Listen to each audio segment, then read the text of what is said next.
All right, good morning, everyone. We're going to go ahead and get started as it's 10 o'clock. Thank you so much for joining us today for this Invasive Species Awareness Week webinar. Today we have two speakers who are going to be sharing important invasive species work that's being done in Eastern Washington. But before that, I wanted to go over just a couple housekeeping tips. So firstly, please put all speaker questions into the Q&A box. The Q&A box is going to be found at the bottom of your Zoom toolbar. And we ask that you really just reserve the chat for technical difficulties only. And again, all speaker questions go into the Q&A. If you are here for Washington State Department of Agriculture pesticide recertification credits, there has been one credit approved for this webinar for those who attend the entire webinar. So please pay attention. We're going to be presenting a code word that you will use when you request credit, and I will give more instructions on that soon. And finally, if you lose connection to the webinar, you just use the exact same link to rejoin. And worst case scenario, there is a phone number in that Zoom invitation that you received. So you can call the phone number and at least get audio that way. And with that, I'm going to hand it over to the Executive Coordinator of the Washington Invasive Species Council, Stephanie Helms, to provide an introduction. Thank you so much, Maria, and thank you all for being here today. My name is Stephanie Helms. I'm the Executive Coordinator of the Washington Invasive Species Council. And before we dive into Invasive Species Awareness Week, I want to give a brief overview of who we are and what we do. The Washington Invasive Species Council was created by the state legislature in 2006 and tasked with providing the policy level direction, planning, and coordination to prevent and stop invasive species of all types. We like to compare ourselves to a compass, providing that direction that all members can use related to their invasive species response and management, all while also serving as a central hub for education and outreach statewide. Next slide. And to accomplish this, to accomplish our mission and goals, the Council brings together all the state agencies that have a role in invasive species, as well as federal and local agencies, universities, industry, and conservation partners. Every organization has a slightly different mission, but the Council unites us all by looking at that big picture, identifying shared resources and responsibilities, and filling in the gaps that an individual agency might not be able to fill on their own. The Council itself is staffed by 3 people, including myself as Executive Coordinator, Maria Marlin, our Community Outreach and Education Specialist, and Jessica LaBelle, our Invasive Species Program Specialist. And of course, huge shout out for the Recreation and Conservation Office for being the administrative host of the Council. Next slide. And with that, I want to personally thank you all for being here, and I'm thrilled to welcome you to Invasive Species Awareness Week, a very special week which Governor Bob Ferguson proclaimed in solidarity with the National Invasive Species Awareness Week. So all around the United States, there are events and webinars happening to raise awareness on invasive species and highlight simple actions that we can all take to stop and prevent invasive species. Invasive species really are impacting and changing every aspect of our lives. But luckily, many of the invasive species considered the worst of the worst are not yet established here in Washington. So the good news is that we have this unique opportunity to raise awareness and focus on prevention, which is our best tool in the toolbox. Here in Washington, we take really great pride in the work that is being done statewide to address invasive species and steward our natural resources. So this week, we're highlighting one region of the state per day in our webinar series. Next slide. And today's region is Eastern Washington. While invasive mussels pose a significant threat statewide, we're going to focus today on the efforts in Eastern Washington. We're thrilled to have 2 Washington Invasive Species Council members here with us today. Justin Bush from the Department of Fish and Wildlife will begin, and then Stacy Horton from the Northwest Power and Conservation Council will conclude. Stacy will be complementing Justin's presentation by talking about her council's the current invasive species language and how you can submit an amendment. And with that, thank you all again for being here, and I'll hand it over to our speakers. Thanks again.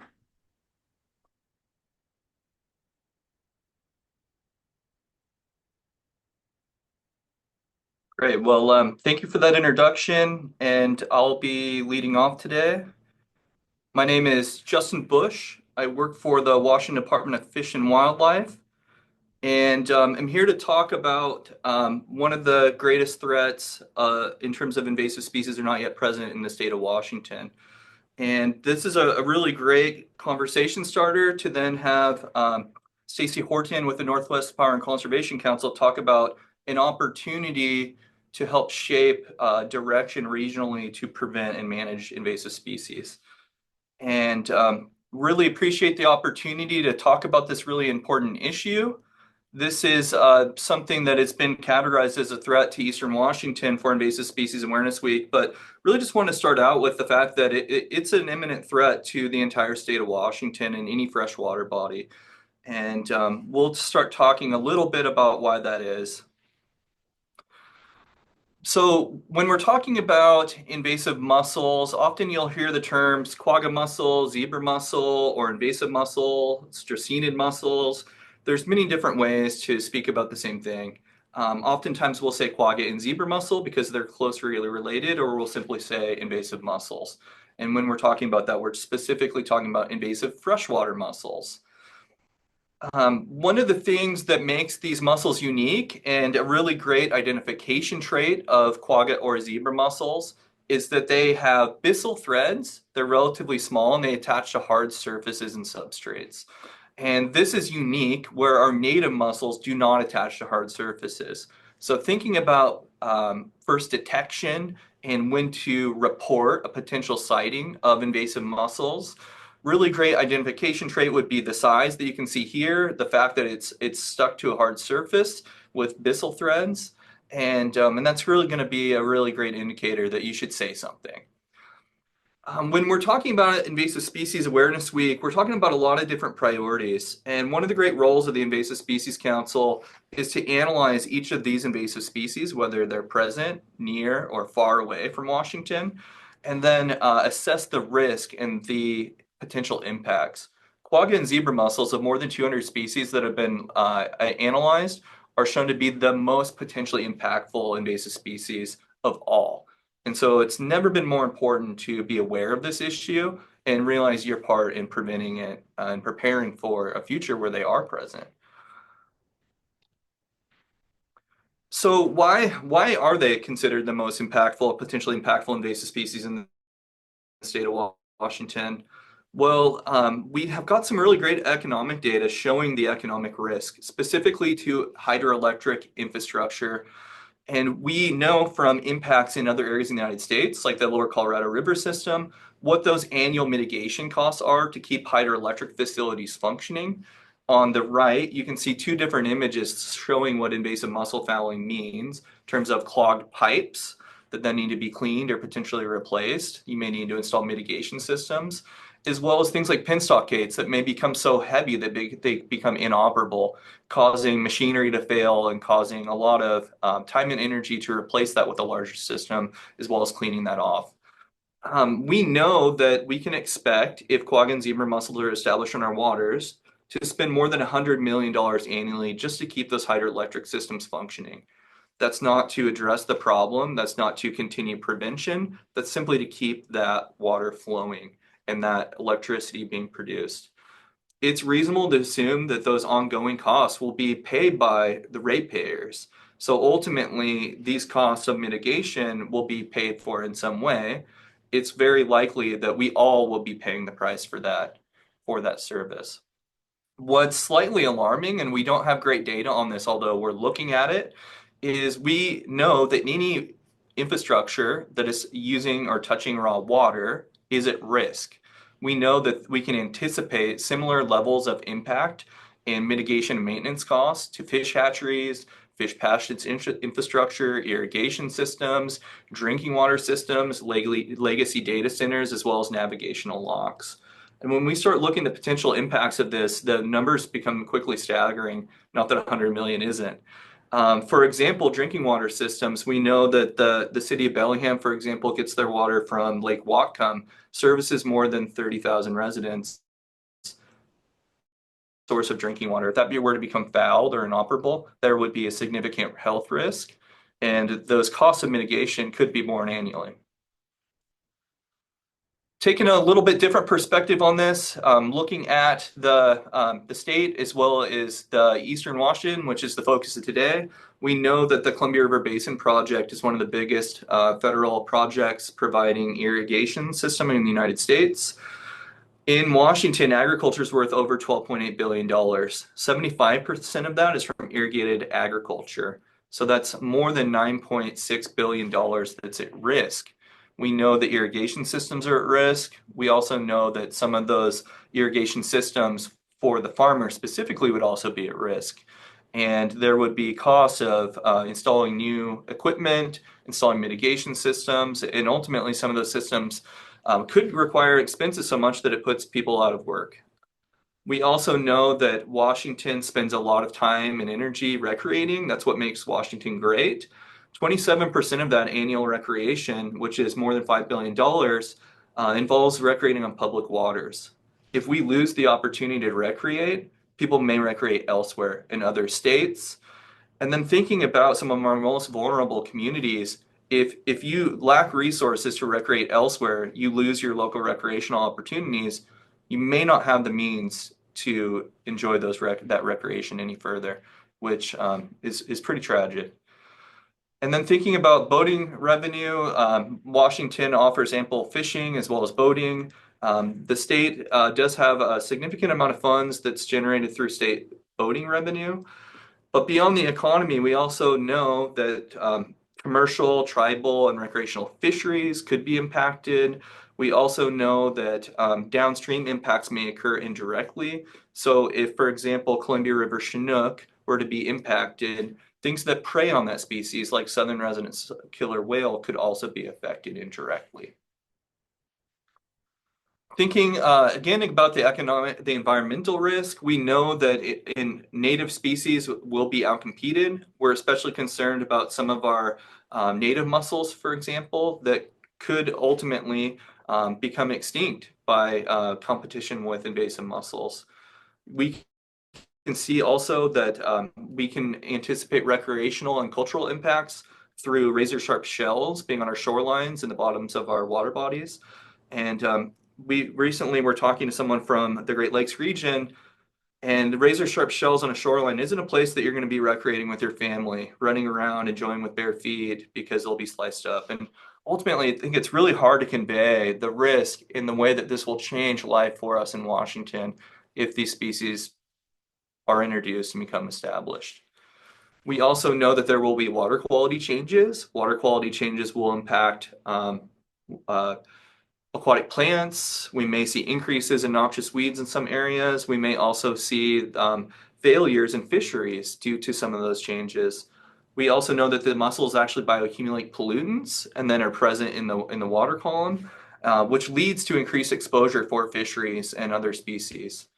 And then we also know there's a huge risk to cultural resources as well as threatened and endangered species like the southern resident killer whale, and then human health. We know that water quality changes could include increases in harmful algal blooms, which is a direct threat to humans. So there's a lot at risk. And putting some photos on that, we wanted to share a vision of a future, thinking about the Columbia River system, thinking about our hydroelectric power systems, our flood control systems, our fish passage systems, contrasting that with what we can expect in a typical area that is well established with invasive mussels. And really, it's going to be a huge problem. It's going to be something that will alter life as we know it in Washington, and it will change what it means to be a Washingtonian. The good news is that this future is not yet here. There's things that we can do to prevent it by working together. I mentioned that we are at imminent threat, and there's tremendous uncertainty about this. In September of 2020, more than 2 decades of effort at the federal level, the national level, at the regional level, both in the Western United States as well as the Western provinces in Canada. Just 20 years of effort has gone into prevention and avoiding this issue, protecting the Columbia River Basin and other water bodies of the Western United States. And unfortunately, in September of 2023, Governor Brad in the State Department of Agriculture in Idaho announced that this regional perimeter had been breached for the first time. They announced that Planktonic veligers, which you see pictured here, were found in the free floating Snake River in Idaho near Twin Falls. And looking at the map on the left, those little hash marks are not dams or other impairments. They're actually U.S. Geological Survey river miles. And we know that those mussels are present 375 river miles from Washington's waters. How long does it take veligers to float that distance is a great question and a complicated question. We know that surface water takes approximately 1 week to flow that distance. Yet how long does it take the mussel to float is a really great question. The state of Idaho, and we'll talk about what Washington's doing for preparedness in a moment, had a rapid response plan. They executed it quickly and efficiently and very well. However, in September of 2024, we were notified that they had found additional quagga mussel veligers in the Twin Falls area in the Snake River, in the free-flowing Snake River. So we're going to get into some steps that Washington's been taking over this year to increase preparedness and prevention. And this is showing to be is it very important that we're taking those steps, and we need to take additional steps working with you due to this imminent threat. So we received one-time funding is the State Department of Fish and Wildlife, which is the lead state agency for prevention and management of aquatic invasive species, to increase prevention and preparedness for quagga and zebra mussels from our state legislature. This is one-time funding starting July 1 of 2024 and ending June 30th, 2025. We received $1.81 million in state general funds with the ability to then leverage federal funds at that same amount. So a total of $3.2 million. And with that, we've been taking significant effort and steps to increase our prevention, shoring that up, as well as thinking about a future where we will be responding to this threat in our waters. We're thinking not only about the downstream spread of invasive mussels coming from the Snake River, but it's also worth acknowledging that there's multiple threat pathways. On the right, you can actually see the waters of the United States, the red dots that have quagga or zebra mussels, contrasting that with watercraft inspection decontamination stations, regulatory locations to try to prevent the spread. Those are the blue dots, but there's a lot of red dots. And ultimately, one of the threat pathways is moving aquatic conveyances, such as boats or other seaplanes, submarines, fish transport tankers, really anything that's moving water would be the threat. We can see that there's the potential for a lot of different human activities that could potentially be spreading this issue. We are putting that in perspective, looking just at the Snake River. And we all share data across the Western United States in our watercraft inspection stations, and we identify where boats last were. What you see on the left is within a 1-year period where all watercraft were inspected that came from the Twin Falls area. So that's the centroid on the map. You can see that boats are coming to Washington. Boats are going across the Western United States. Boats are also moving to the state of Alaska from the Twin Falls area. We're not saying that those were contaminated vessels, that's just illustrating the risk.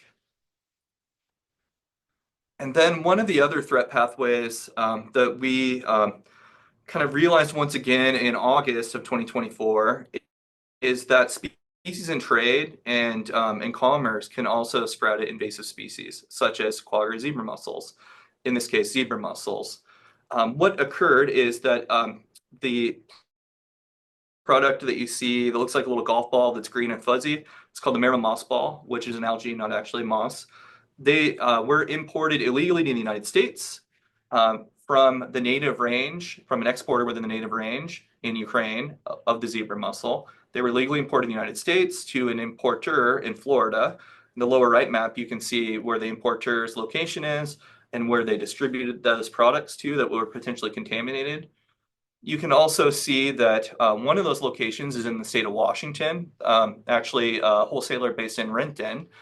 And in August, the Renton-based wholesaler notified the State Department of Fish and Wildlife that they had received potentially contaminated Merrill mossball products. Within a matter of minutes, we were able to send a team on site to collect specimens and samples, determining that they were zebra mussels. And then we worked with the U.S. Department of Agriculture, the U.S. Fish and Wildlife Service, and the Washington State Department of Agriculture to notify the federal government of this issue so they can begin tracing these products across the United States. And then within the state of Washington, we identified where those products had been sent within our own state. 26,000 potentially contaminated products entered the United States. The state of Washington received approximately 2,000. Through those joint agency efforts, we were able to wrangle all 2,000 of those Marima mossballs, and they've been destroyed.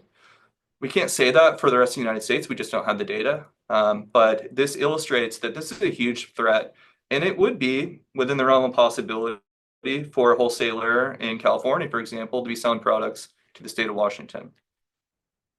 So lots of threat pathways. We're working to address all of them, but one of the best tools that we have are watercraft inspections, where conveyances, including recreational watercraft, are required by state law to stop and be inspected when they're moving across state boundaries or watershed boundaries. And here you can see how across the Western United States, a lot of different organizations are contributing to this effort, as well as Canadian provinces. Within the state of Washington, this is kind of scaling down to our own view and our own operations. The State Department of Fish and Wildlife has staff that perform watercraft inspections and decontaminations. We do this at 5 different locations across the state. And you can see that we are regularly inspecting over 50,000 watercraft, and we're regularly intercepting vessels that are contaminated with quagga or zebra mussels. And these are just looking at invasive mussel-fed watercraft. We'll get to the rest of the story in a moment, but you can see here that we are not only an imminent threat from downstream movement of quagga mussels in the Snake River, but those quagga mussels got to the state of Idaho somehow. And we are regularly intercepting and stopping those introductions in the state of Washington through these efforts.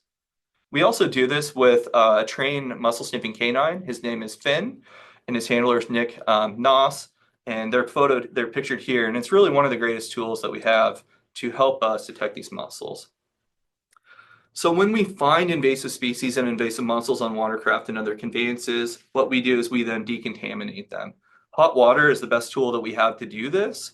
And you can see that we've performed last year more than 2,000 decontaminations. So that number is different than the number of mussels that were intercepted. Within Washington, it's illegal to move and transport any biological material on your watercraft or your trailer or your conveyance. So we're not only looking for invasive mussels, but we're looking at watercraft that don't meet clean, drain, dry requirements. And through these efforts, we're decontaminating those vessels, preventing the introduction and spread of aquatic noxious weeds, potentially fish diseases, and so a lot of other things. So we're really concerned about quagga and zebra mussels, but these preventative activities have a wider benefit. Really, really excited to spotlight this, and I'm tremendously proud of our team. One great example, we have intercepted 2 vessels already this year, 2 of which were slightly unique, and actually were the greatest interception on record in terms of volume that we've ever had. 2 tugboats were being shipped from Lake Michigan to a new owner in Washington. They were intercepted at our Spokane watercraft inspection station. They were then found to have invasive mussels on it. It was easy to see, as you can tell here. And then we went and organized a response to decontaminate those vessels. In total, we removed over 21 gallons of quagga and zebra mussels. We have confirmed that they were zebra mussels, but photographically they're quagga, so a mix. But that required over 20 staff hours. Those vessels were not inspected prior to entering the state of Washington, and they came from the Great Lakes, which is a huge problem. Had we not had increased funding from our legislature to staff our station at that level, it may have been closed for the wintertime, along with many other Western watercraft inspection stations. So we're very proud of this effort. Had we not intercepted this vessel, these tugboats could have entered our waters. So when we receive invasive mussels, we want to find that very first occurrence. We do this through broad and comprehensive early detection monitoring. With increased funding, we have been increasing our efforts substantially. A lot of our effort has been focused on the Snake River, rightfully so. We actually were able to hire, with additional funding, a new team of 2 to monitor nothing but the Snake River, which is pretty exciting. When it comes to invasive species management, We can't do this alone. And we work with a lot of different partners on monitoring around any activity we do. We work with a lot of partners. No state agency can do this alone. No one entity can do this alone. This illustrates it in terms of monitoring. And wanted to spotlight that we're really proud that the Kalispel Tribe of Indians has now begun early detection monitoring in Boundary Reservoir. And we were able to fund that with the one-time dollars that we received from our state legislature for this biennium. So we now have an additional partner that will be monitoring and protecting us, triggering rapid response when needed. So the state of Washington, like many other states and provinces, has a rapid response plan. When we viewed Idaho's treatment last year, we learned that we were ready, more ready than we've ever been, but we're not as ready as we'd like to be. We immediately took action, updated our state response plan, and improved it with lessons learned. But we've actually been one of the few states that have tried these operations on the ground prior to actually needing to use them. We were able to do this with support from the U.S. Bureau of Reclamation and with the Washington Invasive Species Council in 2018. And we were able to bring together all the different field activities and practice what response looks like in terms of delineation, mandatory watercraft inspection stations, decontamination, containment, as well as a mock treatment using rhodamine non-toxic dye. Our take on it in the state of Washington is we need to not only have a plan, but we need to exercise that plan, or else we believe that we will not be successful with response when the time comes. So I mentioned that we received one-time funding from our state legislature. What we're doing, I'm going to walk through briefly here. We are creating a leadership planning command structure now, prior to an emergency, so that we will be prepared to respond efficiently and effectively when the time comes. We know that this works from many different invasive species responses, both that we've led as well as others, and this is really the most effective approach. We are increasing our watercraft inspection stations in Eastern Washington. That increased staffing was demonstrated in those tugboat interceptions this year. We are making steps to procure another mussel sniffing canine, and we're really excited about that future. As a stopgap, we do intend to bring in a dog on contract to assist us before we can hire and procure a new dog. There's a lot to it. And then we are increasing our monitoring. We also, and this is something that paid dividends when we had the August 2024 zebra mussel incident, is that we're looking at all sorts of other pathways. We can't just focus on the Snake River. We can't just focus on watercraft movement. There are many pathways to move invasive species in quagga and zebra mussels. We are taking steps to improve and optimize our fish transport and stocking permits. We're also looking at the pet industry and trying to look at how we can integrate aquatic invasive species prevention into these other permitting processes and commerce. We realize that we're not ready for treatment. We're getting there. We have a really great team in our state that does rotenone treatments of invasive fish and lake rehabilitations. The technology and at a surface level, the staff and the resources and the action is very similar. However, the products and the treatment methods are different. So we need to purchase, we need things, we need to train, and then we have an in-house team ready to go. We also have been challenged by our legislature to think about a future where they are established in our waters and we will not be able to eradicate them. What does that look like? There are mitigation systems to be installed on intakes of fish hatcheries, of irrigation systems, of drinking water systems, and things that can be installed to mitigate that problem in the long term. We don't exactly know what they are because we don't have this issue in Washington today. We don't know how much it costs, what the planning horizon is, what permits may be required. So we're working with the U.S. Geological Survey to perform a vulnerability assessment and mitigation system scoping analysis so that we can provide that really important information to infrastructure managers so that they can begin the planning process now. If something takes 5 years to permit and plan for before it can be installed, we can't wait for the mussels to arrive. We need to start that conversation now. I'm really excited about that our legislature challenges us to think that way. And then we need to think about more communications, which is very much along the lines of what we're here to do today. It's never been more important to be aware of clean, drain, dry, and simple preventative steps to prevent invasive species. And we know that through different national studies that the majority of people just aren't aware of this important issue. They aren't aware of aquatic invasive species. They're not aware with laws or requirements requiring a prevention. And so this is really an important piece that we're trying to spread the message on. We're doing this through blog posts, creating new educational resources, new signage, and look forward to helping tell this story and would like your help in doing it.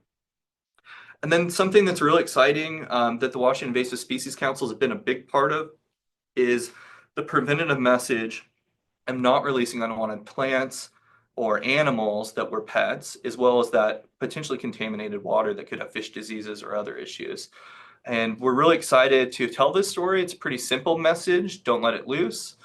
You could be unintentionally killing your pet in the wintertime, a slow, like painful death, or you could be introducing invasive species. Really quickly, I want to talk about something else on the horizon, which is golden mussels. We are prohibiting quagga and zebra mussels. It's something like a European green crab or a snakehead would be something that we would respond to, potentially ask a governor for emergency measures to address. In November of 2024, the state of California found a new species, which is slightly different. It's Mytilidae rather than Racinidae, but it is an invasive bivalve. And they pose a similar risk to our state as quagga and zebra mussels. So think of a quagga and zebra mussel-like species from a different area of the world. We are tracking this very closely. In the near future, we may be looking at ways to prohibit them as well. We know based on a state study as well as a federal study that we are at risk and a high risk of this species, similar to quagga zebra mussels. We also know that they are introduced and invasive in Brazil, and we have a report that actually shows they're creating more than 120 million impacts to their electricity sector. So very much like a quagga zebra mussel. We know that the detections have been slowly increasing in the state of California, very widespread at this point within an 80-mile radius.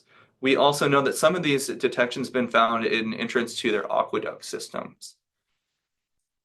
Looking at the California aqueducts, we can see that there's a series of pipes and canals that go across the state of California.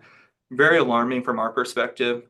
The point here is that it's likely that these species will not be eradicated from California, so we need to be thinking about our state and how to protect ourselves.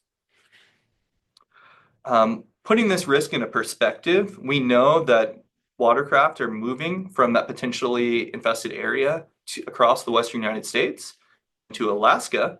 We know that within 1 year in the state of Washington, 53 vessels were in those potentially contaminated waters. We also know that there are vessels in the Port of Stockton that are taking on ballast water and going to other areas. And we know that while it's not a high number, we are getting vessels coming from California Stockton area ports, discharging ballast in our state, whether it's treated or untreated. While it's not a high number, it's worth noting that we track ballast water discharge in million metric tons. Million metric tons. So while it's a relatively low number of vessels, it's a risk. So in summary, invasive mussels pose an imminent risk and threat to the state of Washington in many different ways. Quagga mussels are known to be in the Snake River. It's uncertain about when they will spread to our waters or if they will. We know that within that same time period where we're preparing for this, we received zebra mussels shipped to the United States and the state of Washington. That could be a zebra mussel that enters our waters if it was dumped into a freshwater body out of an aquarium, for example. We know that we're intercepting regularly vessels with quagga and zebra mussels and many other species. We are taking prevention readiness actions greater than ever before for this 1 year up until June 30th. And then we've got our eye on the horizon thinking about a new threat. And this is really a great opportunity to pass the microphone to Stacy Horton and talk about a way that we can engage at a regional level to start addressing and continue addressing these invasive species threats. So with that, I thank you all for your time. Thank you, Justin. Good morning, everyone. I'm Stacy Horton. I'm a policy analyst and a biologist for the Washington office of the Northwest Power and Conservation Council. Thank you for the opportunity to be here with you and let you know about the Northwest Power and Conservation Council's amendment process and a little more about the council itself. Next slide, please. Prior to the establishment of the Northwest Power Act, there was interest in the Northwest to address both energy and fish and wildlife issues. The council was authorized by Congress through the Pacific Northwest Electric Power Planning and Conservation Act in December of 1980. Governors of Idaho, Montana, Oregon, and Washington each appoint 2 members to the council. We're an interstate compact that is built upon 3 foundational pillars. We address energy needs, fish and wildlife mitigation, and we include the public in the development and implementation of our program. Entities like the Bonneville Power Administration, the Bureau of Reclamation, and the Army Corps of Engineers have legal responsibilities in carrying out the Northwest Power Act. Next slide, please. The council's origin story began with predictions of rapid growth in the Northwest in the mid-1950s and the expectation that hydropower would be maxed out and nuclear plants would need to be added to the system by the 1970s. The rapid growth did not materialize, and massive cost overruns resulted in one of the largest municipal bond defaults in the United States history. At least that's the short story of the Washington Public Power Supply System, also known as WPSS. So Congress decided an independent agency should forecast load and recommend power resources, and also address fish and wildlife mitigation for impacts caused by the development and operation of the hydropower system. These decisions should be local, transparent, and public. Next slide, please. The first of the council's 3 foundational pillars is power planning. For power, the region is to develop a plan that ensures the region adequate, efficient, economical, and reliable power. We're in the early phases of power planning now, and if you listen to or attend our meetings, you'll hear about load forecasting and analyses about generating resources and conservation measures. By law, we are required to review our power plan every 5 years. Next slide, please. But before we finalize our power plan, we must first amend our Fish and Wildlife program. For the development of the Fish and Wildlife program, we are to protect, mitigate, and enhance fish and wildlife that are affected by the development of hydropower in the Columbia River Basin, and to mitigate for all fish and wildlife affected by that development. We also update this plan every 5 years through an extensive public process with recommendations from the state and federal fish and wildlife agencies and tribes carrying special weight. Our fish and wildlife program includes goals and objectives, as well as strategies to improve ecosystem functions. So actions that improve habitat, provide water for fish, hydro operations, reintroduction, estuary, lamprey, sturgeon, wildlife actions, etc. There's just some of the mitigation measures included in our planning. And I point this extensive list out because we also address non-native and invasive species. Next slide, please. Our Fish and Wildlife program calls for the prevention, suppression, and eradication of non-native and invasive species because they can compete, prey on, and modify habitats, including food webs. They are a real threat to our mitigation efforts. Given the topic today, I wanted to note that the Fish and Wildlife program considers zebra and quagga mussels the greatest known threat from aquatic invasive species in the Columbia River Basin. You can see on the slide that we also consider impacts from other aquatic threats like flowering rush, as well as invasive terrestrial species like Japanese knotwood. Next slide, please. So let's talk about the Fish and Wildlife Program amendment process. Next slide, please. This slide steps in our amendment process. We are currently at step 1, the call for recommendations to amend our Fish and Wildlife Program. Each of the steps noted will include a public engagement. Next slide, please. I think this timeline is particularly helpful. You can see that the amendment process kicked off on January 17th. Recommendations are due on April 17th. Once we have the recommendations, we'll put them out for public review and begin to create a draft Fish and Wildlife program. We'll take recommendations on the draft and have a completed Fish and Wildlife program adopted by April of 2026. Next slide, please. If you would like to provide an amendment, you can submit them at nwcouncil.org/amend. If you go to that link, you'll also find supporting information that may help you draft your amendments, as well as contact information if you have any questions. With that, Justin, Stephanie, Maria, and I would like to thank you to the significant threat posed by non-native and invasive species, including invasive mussels. And with that, I'll turn it back to Maria. Thank you very much. Wonderful. Thank you so much, Stacy, and thank you, Justin. I hope everyone's inspired to really think about recommendations, submit recommendations, and also take back the Yes. message of clean, drain, dry. Don't let it loose to your family, your friends, and really anyone. So with that, I would like to ask participants to please continue to put in questions into the Q&A box. We do have 3 that we will get started with. Looks like all 3 are for Justin. So Justin, the first one is, I'm wondering why we don't have inspection stations up north, thinking Bellingham area or near the Olympics. That's a really good question. In an ideal world, we would have inspection stations at all points of entry into the state of Washington. That would be a way to minimize the risk as much as possible. That said, we're limited by resources and the amount of staff and funding that we have in Washington State to do this.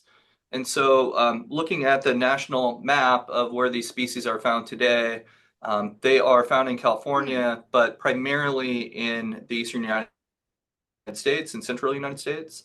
And in Canada, they're in Manitoba, but not yet further west. And so, what would be ideal to protect the total boundary of perimeters, it's just something that we're not able to do realistically. And so then it's a matter of looking at risk of where infested water bodies are, looking at human patterns and how boats are moving from one state into Washington, and trying to make the best decision we can to catch the most potentially contaminated vessels possible, knowing that we don't have the resources to do everything that we would like to do.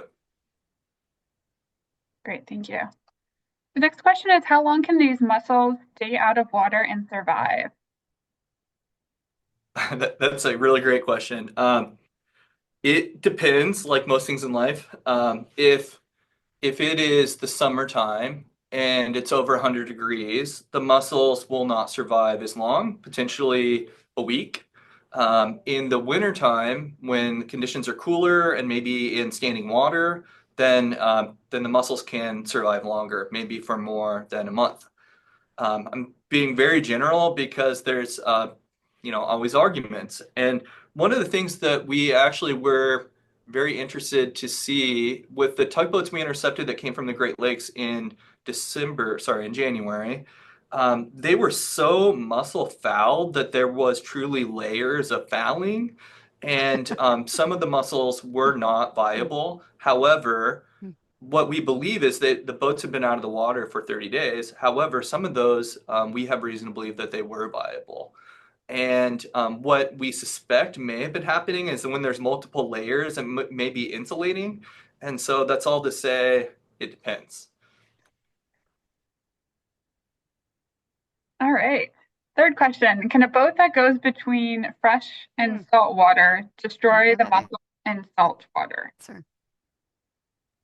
Yes. Quagga and zebra mussels are not tolerant of salt water for very long. In fact, our monitoring in our state, we actually have a line with a threshold where we don't monitor downstream toward more brackish water because they just would not persist. What's a little bit scary is that and I'll put a link in the chat, our risk assessment based on the U.S. Fish and Wildlife risk assessment for golden mussels shows that for shorter periods of time, golden mussels can actually persist with a higher level of salinity than quagga and zebra mussels. And so that's a little bit alarming as we think about the movement of commercial vessels from the Stockton area into our freshwater ports and also like our brackish water ports. So the likelihood, if something's more saltwater tolerant for short amount of time, the likelihood of establishment and like living in a ballast system, for example, is higher than for quagga and zebra mussels.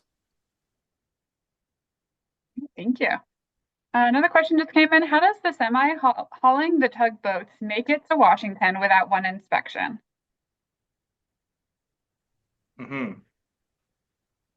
So kind of following up on the first question about the ideal number of check stations, resources across the United States, and Washington's no different, are very limited. And um, most states put significant level of effort, and Washington's included, in the traditional recreational boating season.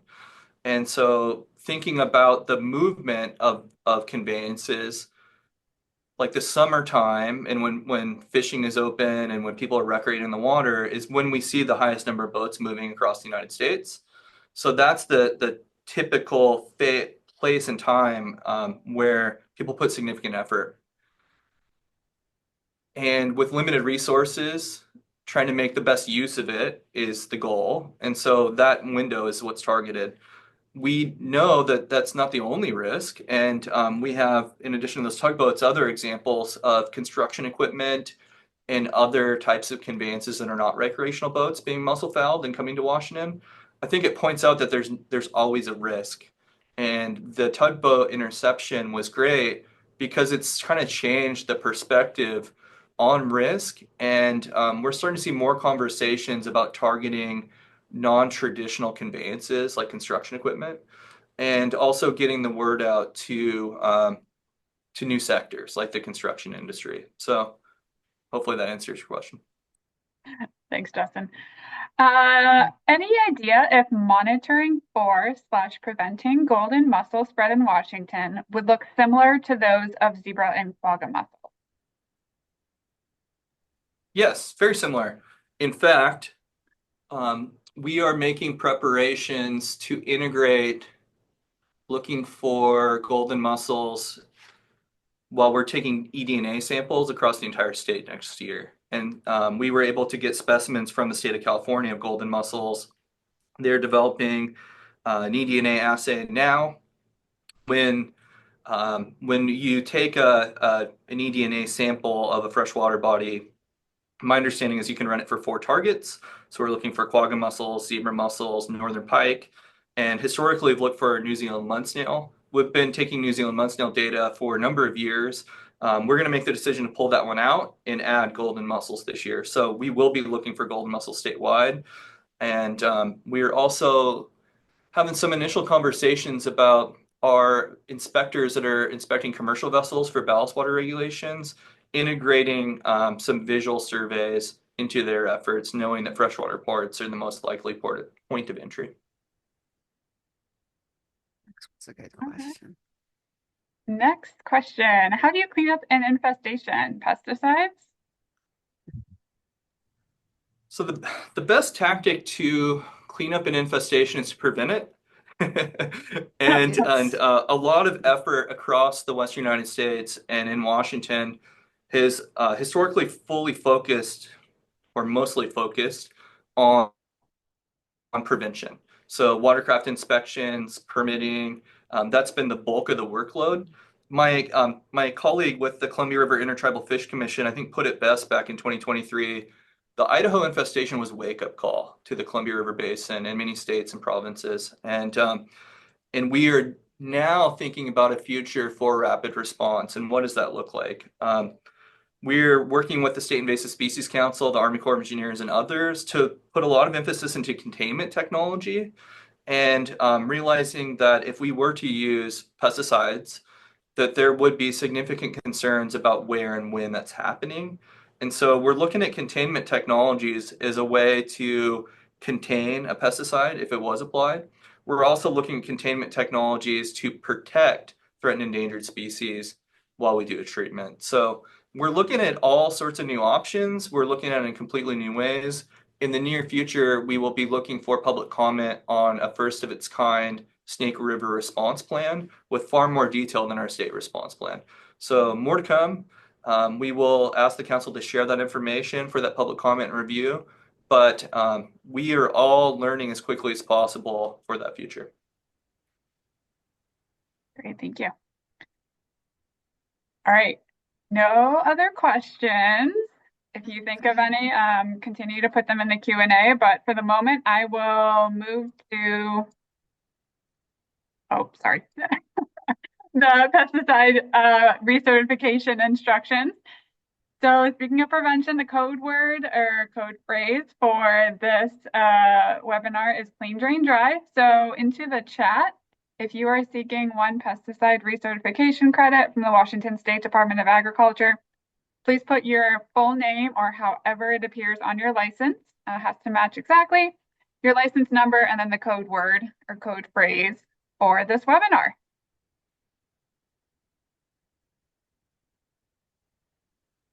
It looks like, let's see, there might be one more Q&A. Oh, from Teresa. Thank you so much for this webinar. I was hoping you might mention that there's currently a proposed rule to list golden mussels as injurious wildlife under the Lacey Act by the United States Fish and Wildlife Service. The public comment period is open until March 11th, 2025 in the Federal Register.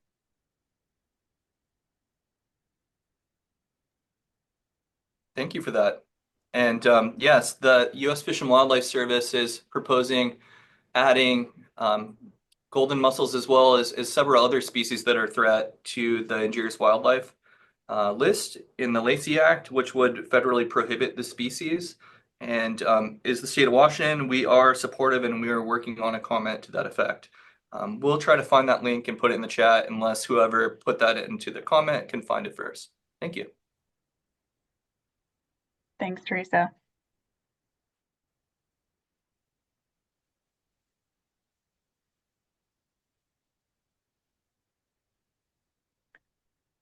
I see a question. When do the credits show up on our license?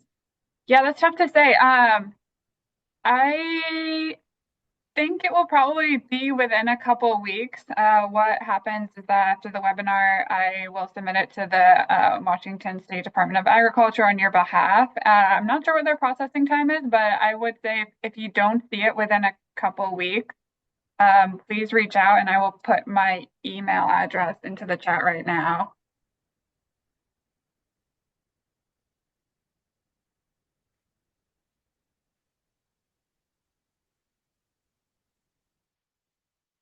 So my email address is now in the chat. If you don't see it, I would say by mid-March, definitely reach out and I will ask. Oh, great. Okay. Thank you, Justin. Justin just put the open public comment into the chat as well from the United States Fish and Wildlife Service. The link is there.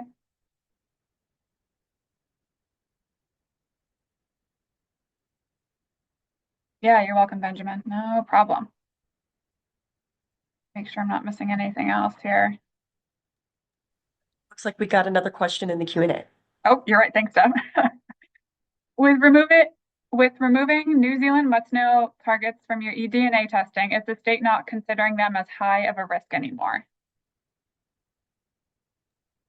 It's a great question. No, we are still considering them a risk. However, we're limited by the number of targets that we can process in our eDNA samples.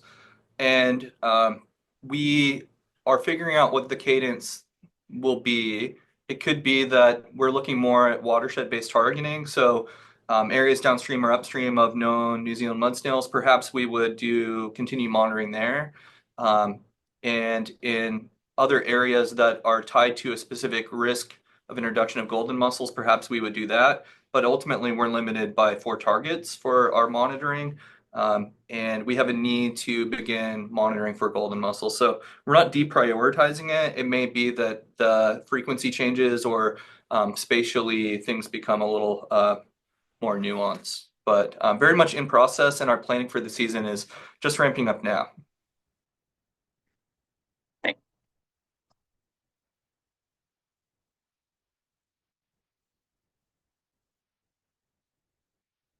All right, looks like Q&A, no more questions. Chat is slowing down.